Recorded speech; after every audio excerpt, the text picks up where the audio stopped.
Mi ex me acusó de ser el padre de su bebé para atraparme y obligarme a pagar la manutención infantil. Pero los resultados de ADN demostraron que estaba equivocada y su plan le salió por la culata. Solía salir con alguien que al principio parecía una coincidencia genuina, encantadora, divertida y comprensiva, hasta que aparecieron las grietas. Rompimos hace 6 meses debido a un drama interminable y sus exigencias erráticas. Nunca sospeché que se rebajaría tanto como para afirmar que yo era el padre de su hijo solo para sacármela. Manutención infantil. Un día, de la nada, me envió un mensaje: necesitamos hablar, es importante. La ignoré por un tiempo, sin querer más caos, pero ella persistió, dejando mensajes de voz sobre noticias que cambiarían mi vida. Finalmente, mi curiosidad pudo más. Nos reunimos en una cafetería local. Ella llegó con un despliegue dramático, suspirando profundamente. «Estoy embarazada», dijo, con la voz temblorosa. Me congelé, tratando de recordar si habíamos tenido intimidad lo suficientemente cerca de esa línea de tiempo. Pero nuestra ruptura fue hace meses. Mi escepticismo aumentó. Ella fue directo al grano: obviamente es tuyo, y necesito tu apoyo financiero. Mi mente dio vueltas. Mira, dije con cuidado, rompimos hace medio año, ¿estás segura? Sus ojos brillaron con molestia. No me insultes dudando. Tienes el deber de ayudar, moral y legalmente. Su descarada suposición de que simplemente cedería activó las alarmas. Durante los siguientes días, me inundó con mensajes de texto sobre gastos médicos, equipo para bebés, todo exigiendo que pagara. Incluso amenazó con acciones legales si no cumplía de inmediato. Fue entonces cuando me di cuenta de que no solo estaba insegura sobre la paternidad, sino que la estaba utilizando como arma. Intenté responder con calma que una prueba de paternidad aclararía todo. Ella resopló, acusándome de insultar su honor, pero fui firme: sin prueba, no hay dinero. Una semana después, recibí una carta formal de un abogado que había contratado, haciendo referencia a las leyes de manutención infantil. Amenazaba con que si no comenzaba voluntariamente los pagos, presentaría una demanda en la corte. Furioso, llamé a un amigo que trabajaba en derecho de familia. Me aseguró que legalmente tenía todo el derecho a exigir una prueba de ADN antes de pagar un centavo. Ella no puede obligarte a pagar sin pruebas, dijo. A medida que aumentaba la presión, los mensajes de mi ex se volvieron viciosos. Afirmó que yo era un padre irresponsable, diciéndoles a conocidos mutuos que estaba abandonando a mi hijo por nacer. Los rumores se extendieron rápidamente. Algunas personas le creyeron su triste historia, otros me preguntaron en privado si realmente era mi bebé. Insistí en que necesitaba una prueba. El drama se disparó con sus publicaciones crípticas en las redes sociales sobre hombres que huyen de las responsabilidades. Mientras tanto, ella tramó un plan para presentarme como un monstruo frente a un juez. Traté de ignorar el ruido, concentrándome en reunir pruebas de que su línea de tiempo no coincidía. Habíamos roto hace tanto tiempo que las matemáticas parecían incorrectas. Aún así, me preparé para lo peor. Mi amigo, el contacto de derecho de familia, preparó los pasos para responder si ella presentaba cargos oficialmente. Y, efectivamente, no mucho después recibí una citación judicial para una audiencia de paternidad y manutención infantil. Mi ex estaba apostando todo, esperando que me derrumbara bajo presión, pero me defendería y finalmente revelaría la verdad.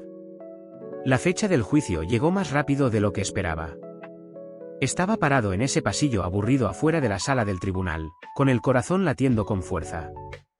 Mi ex estaba allí con su abogado, con una expresión de satisfacción, probablemente convencida de que me acobardaría, pero tenía a mi abogado a mi lado, un profesional tranquilo que me había guiado a través de cada paso.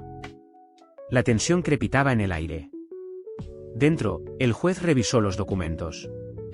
El abogado de mi ex dio un discurso dramático sobre cómo estaba embarazada, cómo la había abandonado. Martillaron sobre mi deber de apoyarla a ella y al niño por nacer. Mi ex hizo una actuación lacrimógena, afirmando que había bloqueado sus llamadas, que se había visto obligada a buscar recursos legales. Toda la narrativa me pintó como un padre descorazonado que se negaba a ayudar. Pero entonces habló mi abogado. Señaló las flagrantes inconsistencias en la línea de tiempo, como habíamos estado separados durante medio año, como se había negado a presentar cualquier expediente médico o resultados de la prueba de paternidad. Insistió en que hiciéramos una prueba de ADN ordenada por la corte antes de cualquier discusión sobre el apoyo. El juez, asintiendo, le preguntó al abogado de mi ex por qué no habían hecho una ya. Tropezaron buscando una excusa, alegando que ella se había ofendido por la sugerencia. El juez frunció el ceño, poco impresionado. Finalmente, el juez dictaminó que una prueba de paternidad era obligatoria antes de continuar. El rostro de mi ex se puso rojo. Miró a su alrededor, tal vez esperando que el juez se pusiera de su lado con argumentos morales. Pero legalmente era sencillo, sin prueba, no hay caso. El juez programó una cita en el laboratorio, indicándonos que obtuviéramos los resultados lo antes posible. Mi ex me lanzó una mirada sucia cuando nos fuimos, claramente no esperaba tal resistencia. Una semana después, fuimos a la clínica designada. Presenté mi muestra, solo un hisopo rápido en la mejilla. Mi ex hizo lo mismo, refunfuñando sobre lo humillante que era esto. Mi abogado me había dicho que si la prueba salía negativa, estaría libre, pero en el fondo me sentía incómodo. ¿Qué pasaría si por alguna extraña casualidad yo fuera el padre?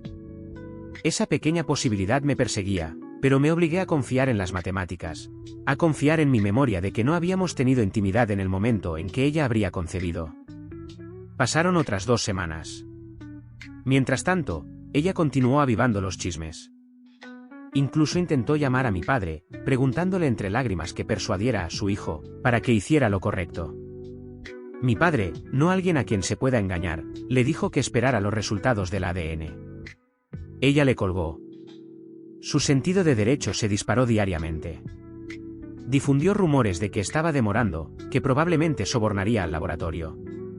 Ridículo, pero necesitaba cualquier táctica para mantener viva su fachada. Finalmente, llegaron los resultados del laboratorio. Mi abogado me envió una copia escaneada por correo electrónico, acompañada de una sola línea. No eres el padre. Mi alivio fue instantáneo y abrumador. La prueba mostró una probabilidad del 0%. Mi ex o había calculado mal o había tratado descaradamente de achacarme el hijo de otra persona. Mi ira se atenuó. Casi me cargó con 18 años de pagos forzosos, todo por su conveniencia personal. Había terminado de ser amable. Armado con los resultados negativos de la prueba de paternidad, regresé a la corte para la audiencia de seguimiento programada. Mi ex llegó luciendo ansiosa, como si temiera el martillo final. Efectivamente, mi abogado presentó el informe oficial de ADN. El juez apenas ocultó su irritación por los intentos de mi ex de manipular el sistema. Desestimó su petición de manutención infantil con mano firme. Ella trató de protestar, alegando que tal vez la prueba era defectuosa, pero el juez la silenció. El laboratorio está designado por el tribunal, señorita, es válido. Caso cerrado. Fuera de la sala del tribunal, me miró con lágrimas en los ojos. No tienes idea de lo estresante que ha sido esto, siseó. Mis cejas se arquearon. ¿Estresante para ti? Intentaste atraparme, mentiste, me costaste dinero en honorarios legales, empañaste mi reputación. Abrió la boca para replicar, pero no salieron palabras. Luego, en un último arrebato de derecho, escupió, me debes. Gasté mucho en la preparación del bebé porque creía que tú eras el padre. Casi me atraganto de risa. Ese no es mi problema. Tal vez averigua quién es el verdadero padre. Parecía lista para causar otra escena, pero mi abogado y yo simplemente nos alejamos. Estaba libre, sin manutención infantil, sin obligaciones. Había demostrado que estaba mintiendo. Sin embargo, todavía sentía una furia persistente de que se hubiera rebajado tanto. Intentó estafarme para explotar el sistema. Quería más que solo la exoneración, quería responsabilidad. Así que decidí tomar una medida final, una contrademanda por honorarios legales y difamación. Después de todo, había difundido públicamente rumores de que yo era un padre irresponsable que se negaba a asumir la responsabilidad. Tenía capturas de pantalla de sus publicaciones, testimonios de amigos. Mi abogado estuvo de acuerdo en que era plausible. No irá a la cárcel, pero tal vez puedas recuperar tus costos, dijo. Presenté la queja que la impulsó al pánico. De repente, me bombardeó con mensajes de texto de disculpa, rogándome que retirara la contrademanda. Admitió que estaba desesperada por dinero, El verdadero padre desapareció y me vio como estable. Mi ira se encendió de nuevo. Con qué facilidad confesó que intentaba incriminarme por la situación sin padre de su bebé. Pero rechacé sus súplicas. Nos vemos en la corte, respondí. El día de la audiencia de la contrademanda, llegó luciendo pálida. Su nuevo abogado trató de pintar una imagen de una madre confundida que actuaba bajo suposiciones equivocadas, pero teníamos la prueba de la línea de tiempo. Ella y yo nos habíamos separado mucho antes de la concepción, además de su campaña de desprestigio en las redes sociales. El juez falló a mi favor, dictaminando que ella pagaría mis gastos legales.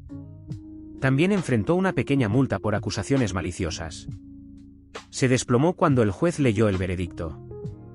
Mi sensación de satisfacción fue intensa, finalmente consecuencias reales por sus mentiras. En el pasillo, se me acercó con la voz temblorosa. No tengo dinero para pagarte, por favor, déjame pagar a plazos. La miré fijamente, recordando todo el estrés, las amenazas, las noches que había perdido el sueño imaginando que me obligarían a ser padre de un hijo que no era mío. Me encogí de hombros. Eso es entre tú y la corte ahora. He terminado. Intentó reunir lástima, pero me alejé, ignorando su último intento de hacerme sentir culpable. Durante las siguientes semanas, envió ráfagas de mensajes de texto, mitad lamentando su ruina financiera, mitad rogándome que aceptara algún acuerdo privado. Mi abogado me aconsejó que mantuviera el acuerdo del tribunal, cualquier trato directo podría generar más drama, así que me até a eso. Terminó en un plan de pago estricto por mis honorarios legales, obligada a rectificar el daño que causó. Mientras tanto, su reputación en nuestro círculo social se desplomó. La gente se dio cuenta de que había tratado de atraparme con una falsa reclamación de paternidad. Algunos amigos mutuos se distanciaron silenciosamente de ella. Sentí una sombría sensación de justicia. Reanudé mi vida libre de la sombra de sus acusaciones. Finalmente pude relajarme. El trabajo era menos estresante sin la amenaza de salarios embargados por un niño que no era mío. Mi padre, al escuchar el resultado final, me dio una palmada en el hombro y dijo: «Ese es un desamor que podría haberte ahorrado décadas de problemas». Estuve totalmente de acuerdo. Ocasionalmente la veía por la ciudad. Ya no mostraba una barriga de embarazada. Aparentemente, tuvo el hijo, pero el padre no se encontraba por ningún lado. Me miraba con una mezcla de vergüenza y resentimiento, pero nunca se acercaba. Una vez publicó una vaga diatriba en las redes sociales sobre juicios injustos, pero nadie simpatizó.